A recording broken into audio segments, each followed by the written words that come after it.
do we think that that might look to the U.S.? With Donald Trump, I'm not going to predict anything because I have no idea. I don't think it'll be viewed favorably. There is no shortage of news, that's for sure. Welcome back to Moose on Loose. My name's David. Today, we've got a former CSIS national director asking permission to give his honest opinion because it goes against that of what is on CTV typically. This is a real thing that just happened. We also have Mark Carney getting shut down again on another floor crossing attempt. We have a ton of news here. Let's jump into this. Starting this one off from Canada Proud, we've got the Carney Liberals just changed advertising rules for the federal government. Advertisements over $250,000 no longer need to go through a review process. Of course they don't. Mark Carney gearing up for another election. Ads are now allowed to be self-congratulatory or self-praising in nature. Your tax dollars can now legally be used to push Liberal Party campaign slogans. And we've got this one on Mark Carney's account saying it was time to build this weekend with Lego. Thanks to Ambassador Harris for the gift. Solidarity with Denmark. What a great post. Build Canada strong. Is this what he meant by build Canada strong?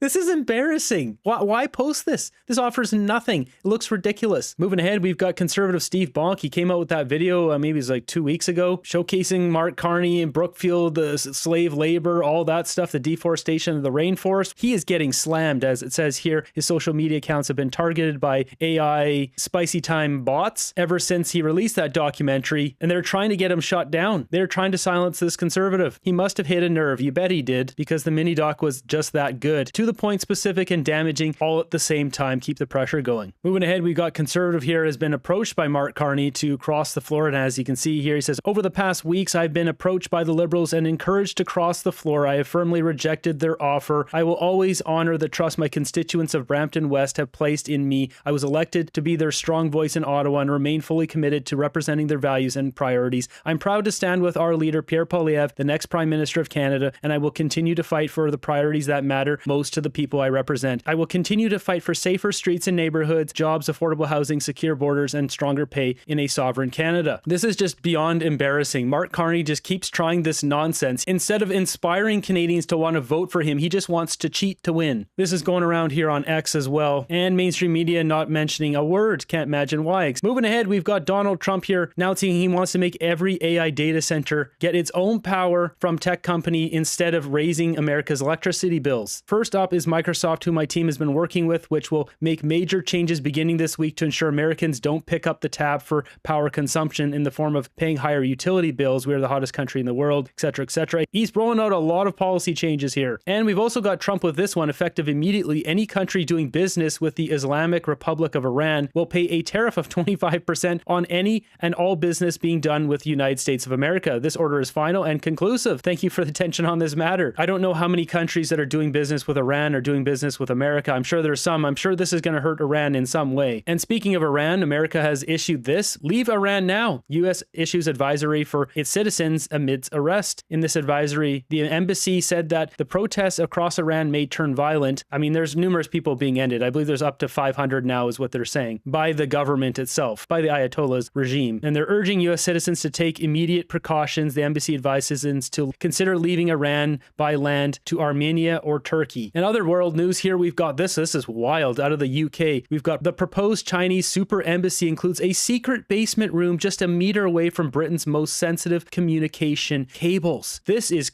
completely wild what's going on here. It looks like the British government is completely compromised by China. So you can see the secret room is here, and this is coming from the Telegraph. We also have Sam Cooper commenting on this here, saying, see the well done video in thread. Looks like Starmer will go against UK intelligence and allow the CCP mega embassy plausible tech spy base unless enough Brits make a stink. The Telegraph was able to uncover previously redacted parts of the Chinese blueprints. So you can see this black here is the redacted and unredacted is the rest. And here's a closer look at it here, the secret room. And then we've got the critical high-speed internet cable. As it said, it's just, meters away from this. And then that's what this is here. So you've got the building here, the site of the new Chinese super embassy, and then the internet cable right there. And this further goes on to show here the fiber optic cable. It's only 1.7 meters. Demolition of existing wall and building of new wall and support. And then the secret room here in the basement. This is gnarly what's going on. They're even measuring it out on the street here. Now, with all this talk talk of the UK and China. Now it's time to talk about Mark Carney and China. So this story that just broke yesterday, 2 Liberal MPs that were cut from Taiwan trip short ahead of Carney's visit to China, sending a message that they care more about China than they do about Taiwan. As Tablesalt pointing out, did Canada just choose the communist CCP over a democratic state of Taiwan? Yes, Carney's Liberal government just did that. We got Andrew Coyne posting this, oh man, this is not good. The last thing Canada needs at this point is declarations of subservience to any dictatorship. And we've got NDP Jenny Kwan with this post on China. The Ho Commission was clear China and India are aggressively targeting Canada, yet Mark Carney's government implementation of Foreign Influence Transparency Act is too weak, too vague, and too slow. She goes on to mention why. Mark Carney's getting hammered from all sides here. The NDP really need to speed up their leadership race and start taking back some of those lefties to weaken Carney here. They get someone that's really inspiring for the lefties, this will be very good for the Conservatives. Moving ahead, we've got quite something here. So we've got a panel here. This guy is Guy St. Jacques, the former ambassador to China. We've got Richard Fadden. As we see, Richard Fadden, this guy is a Canadian former civil servant who was National Security Advisor to the Prime Minister. You can see on the side here, he was a director of CSIS. So with this in mind, we've got a former director of CSIS asking permission to have an opposite, or in this case, it's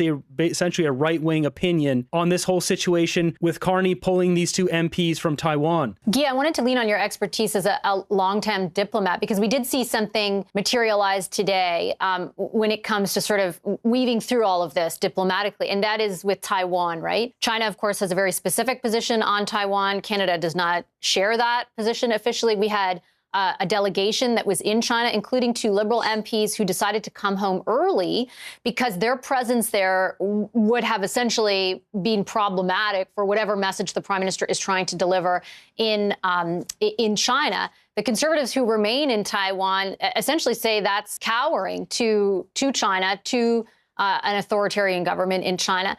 What is your view on how that could be an example of how difficult this thing is going to be to navigate? So just to make it clear, there's still Conservatives over in Taiwan. They refuse to leave, but Mark Carney pulled the Liberals from there to send a message to Xi Jinping. Diplomatically.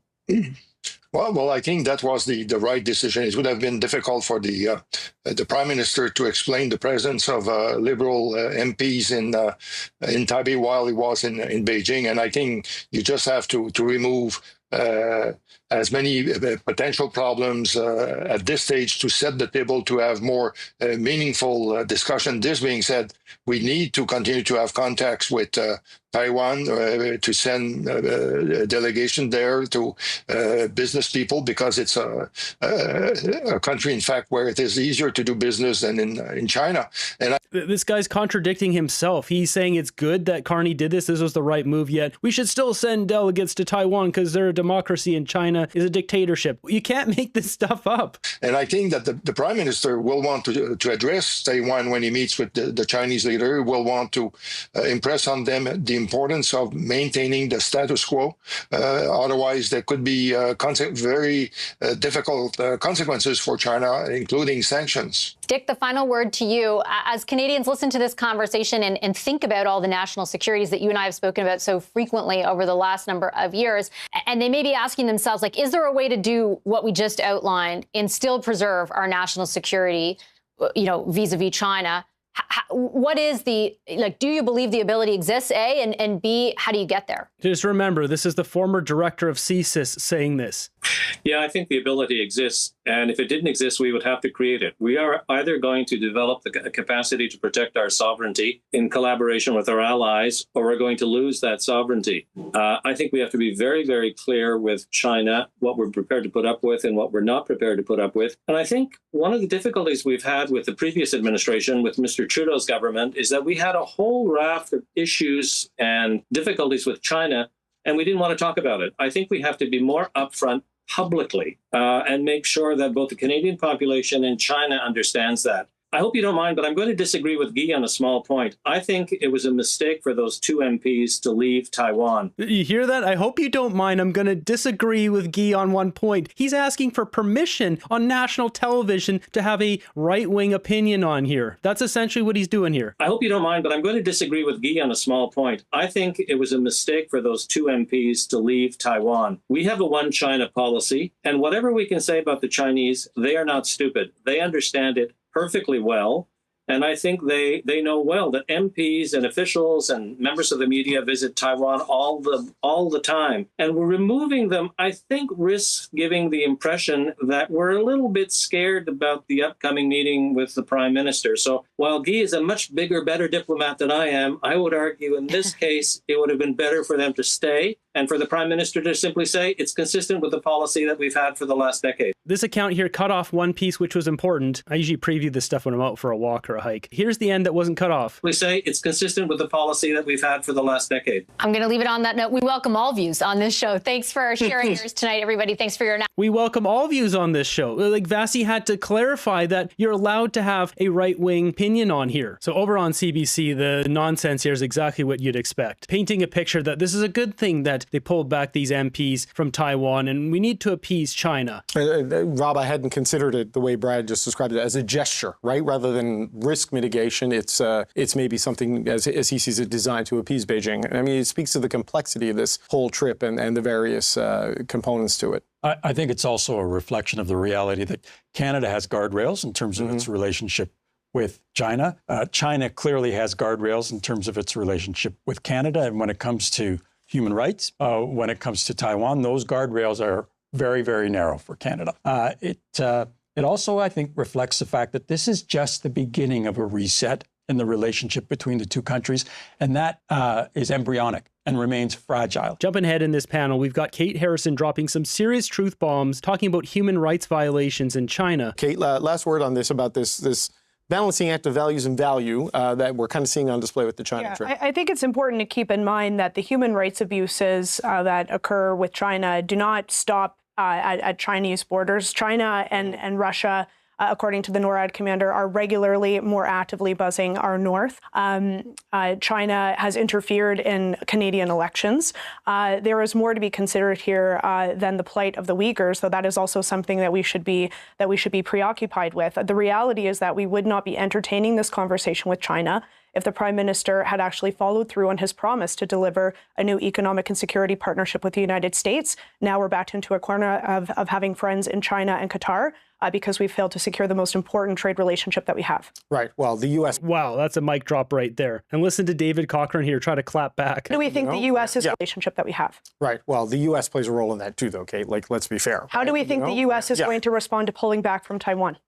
Well, how do we think that might look to the U.S.? With Donald Trump, I'm not going to predict anything because I have no idea. I don't think it'll be viewed favorably. Ouch. David Cochran trying his best to get a little jab in on Trump there. If you look at this nonsense they put on here all day, every day, it's just attacking Trump over and over. And if there's something on Poilievre, they can attack him, then they're attacking him too. Moving ahead here with Mark Carney going over to China, we're seeing this now in the news. Taiwanese official warns Carney boosting ties with China will leave Canada vulnerable. After going to China, Mark Carney will stop off at Qatar, and then he's going to be going to Davos, to the WF, and who's going to be speaking there? It's none other than Captain Schmuck.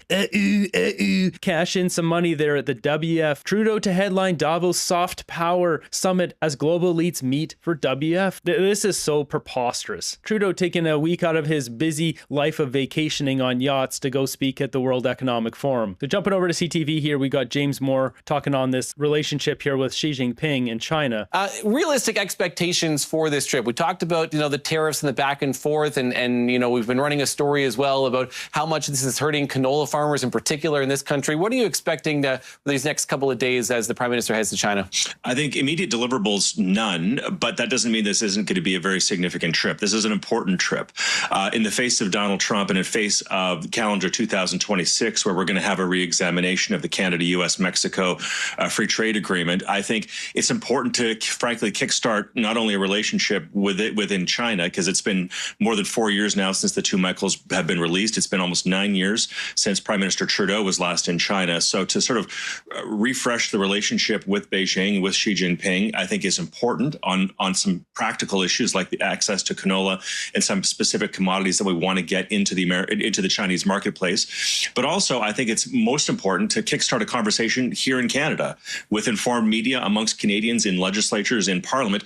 A lot of people say we need to diversify our markets beyond the United States. Well, this is part of what that looks like, and it brings up some old questions about the reliability of the Chinese market. great, but also brings up some new questions, like if we're going to sell more to China in a reliable way, what does that mean for the future of the Canada-U.S. relationship if the Americans start getting anxious about the transshipment of goods from China into the United States via Canada through the current free trade agreement? So all of that needs to be talked about. It needs to be talked about openly and discussed pragmatically and frankly amongst all stakeholders and all governments to get a sense of the new world that we're going into as a consequence of Donald Trump and the America First isolationist movement.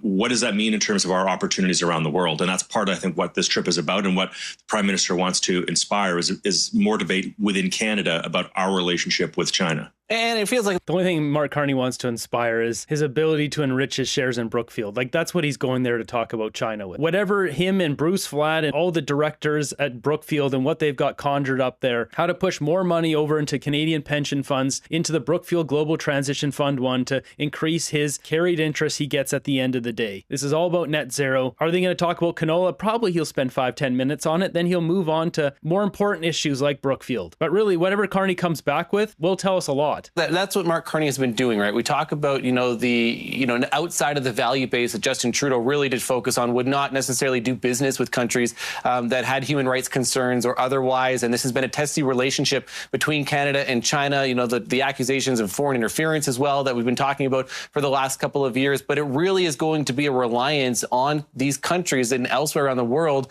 that Canada is going to need, as you talked about, with that diversification. The key, you took the word, right? Diversification is the ultimate goal, and that's the ultimate dream. More than 95% of our energy exports go straight to the United States. So if you do have a good relationship with China, or good relations more broadly across the Asia Pacific as a possible destination for Canadian energy products, that's very good for Canada. China alone would purchase every drop of liquefied natural gas that would come out of Canada. That was part of the major projects initiative that the Prime Minister announced. The LNG industry has been wanting certainty about more export markets, and it also might provide a little bit more energy and a little more impetus behind the need behind the MOU between the government of Alberta and the government of Canada to see if you can find some genuine economic, Indigenous, and industry reconciliation to get another pipeline to the west coast of Canada, so that you might have another energy market beyond the United States to sell Canadian commodities. Look, I mean, that's what we should be doing. Like, they want to buy all our LNG. We should be shipping it over there. Mark Carney is supposed to be Mr. Net Zero, where the environment comes first. It's all about getting to net zero. So you would think he would support selling more LNG to China and getting them off their coal. How much have you really heard him talk about that? Almost none. And what is one of the first things he does in his first budget is he cuts the 2 billion tree program. This is Mr. Net Zero cutting the tree program. Eventually Canadians will figure it out. This is all about money, and if nothing comes from these meetings, he knows at least he'll piss off Donald Trump, which is exactly what he needs for the next election. I'm not exactly sure if Carney's going to flip-flop and actually try to push forward a pipeline to work further a deal with China, but making sure that carbon capture gets attached to it so he can hitch that wagon there and still push his carbon credit agenda. He might have to pivot here because he knows what he's doing isn't working. He's starting to lose popularity in the polls. The shiny new sheen is worn off and people realize that he's just a greedy banker. I would still be shocked to see him approve a pipeline, but I mean, anything's possible at this point. Canada, from the Hudson Bay Company through fur trading to the FTA with the United States